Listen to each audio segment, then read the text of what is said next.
रामराव जी के दो बच्चे थे, रूही और पवन। पवन बड़ा था और रूही छोटी थी। दोनों ही पढ़ाई में बहुत होशियार थे।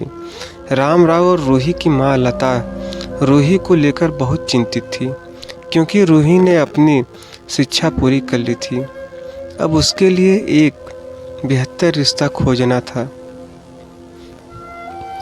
एक दिन उनके करीबी रिश्तेदार का बेटा दीपक शादी में रूही का हाथ मांगने के लिए उनके घर आया। दीपक को सभी पसंद करते थे। वह दिखने में अच्छा था और एक अच्छी कंपनी में कार्यरत था। दीपक के परिवार को भी रूही पसंद थी।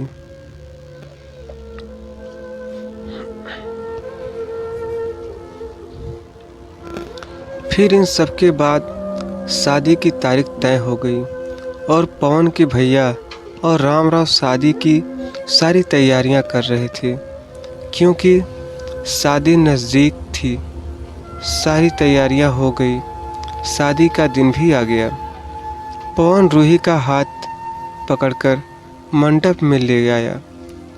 रूही सुंदर गुड़िया सी दिख रही थी। सुंदर नाक, आंखें, रंग गोरा, लंबी लंबी चोटी। रूही देखने में बेहद खूबसूरत थी। पवन रूही को मंडप में ले आया और पंडित ने रूही को कन्यादान के लिए हाथ आगे करने को कहा और उसका हाथ कांपने लगा। जिस पिता ने इस हाथ को पकड़कर दुनिया में चलना सिखाया, वहीं आज उसका हाथ किसी और पुरुष के हाथ में देने जा रहे थे। अपने उस बेटी के बिना अपना बाकी का जीवन बिताना, ये विचार ही उनके लिए काफ़ी कष्टदायक था।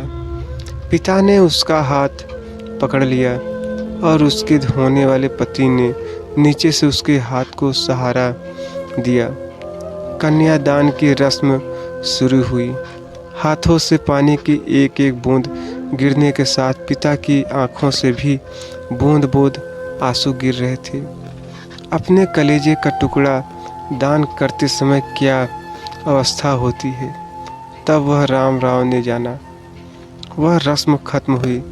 पंडित जी ने लता और रामराव के हाथ में दियों से भरा पर्दा दिया। उनके सामने बेटी और उसका पूरा ससुराल परिवार बैठाया और पंडित जी ने कहा, आज से आपकी बेटी उनकी हो गई।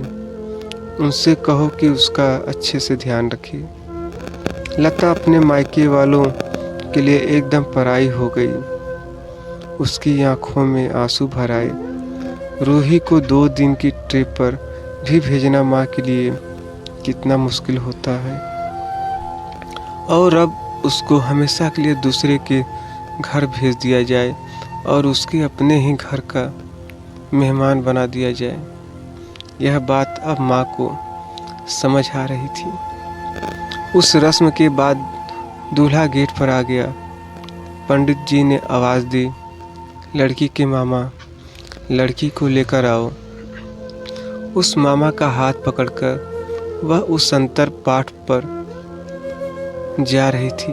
सुबह उठकर एक साथ नाश्ता, फिर मस्ती, फिर मामी के हाथ का खाना और रात में मामा के गोद में सिर रखकर सोने वाली भांजी आज उस मामा को दूसरे के हाथ में सौंपनी होगी। यह सोचकर उसने अपने हाथ कस लिया और मंगलाष्टक प्रारंभ हो गए। भाई दूज के दिन बिना कुछ मांगे मिलने वाला गिफ्ट, एक साथ फोड़े हुए पटाखे, टीवी कौन देखेगा, इस पर झगड़ा और दादाजी गुजर जाने के बाद उन दोनों का गले लगकर रोना। दोनों भाई बहन आज एक दूसरे को देख रहे थे। उतनी ही देर में मंगलाष्टक समाप्त हो गए। मंगलाष्टक समाप्त हो जाने के बाद रूही अपने आगे आने वाले नए जीवन को लेकर उत्साहित हो गई। रूही ने वरमाला पहनाई और अपने पति दीपक के पास खड़ी हो गई। रूही के सामने बहुत से लोग खड़े थे। कुछ आशीर्वाद दे रहे थे और कुछ पास होकर स्तुति कर रहे थे। फोटो के लिए उसकी सहेलियां आई। एक ने उसका हाथ पकड़ा, दूसरे ने उसका पल्लू अटका हुआ निकला, तीसरी ने उसके आंसू पोंछे। हम घर रहने के लिए आ रहे हैं।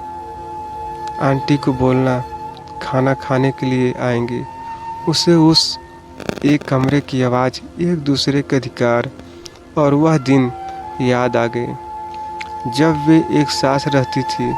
अचानक पति दीपक ने कहा कि तुम चारों की तस्वीरें ले लो।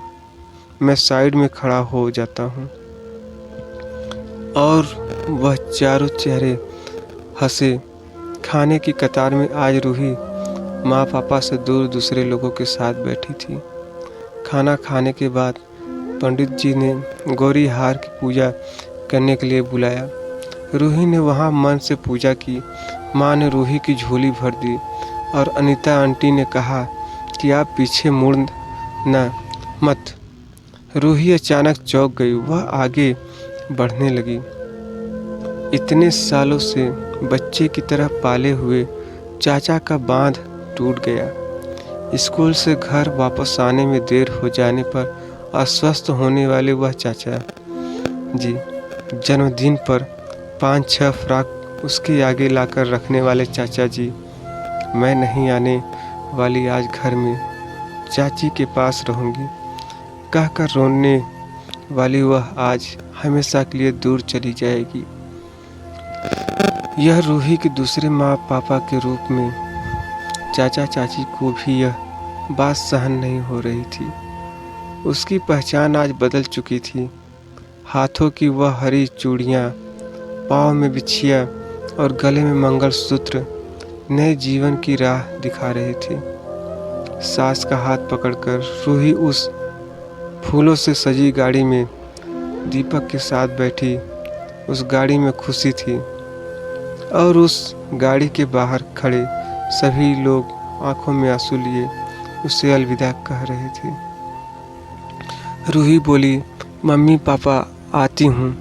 मैं बहुत मुश्किल होता है अपना कलेजा, अपना दिल अपने ही हाथों से बाहर निकालकर पराए हाथों में सौंपना, और वह अपने कलेजों को, अपने दिल को खुद के दिल से लगा कर रखेगा।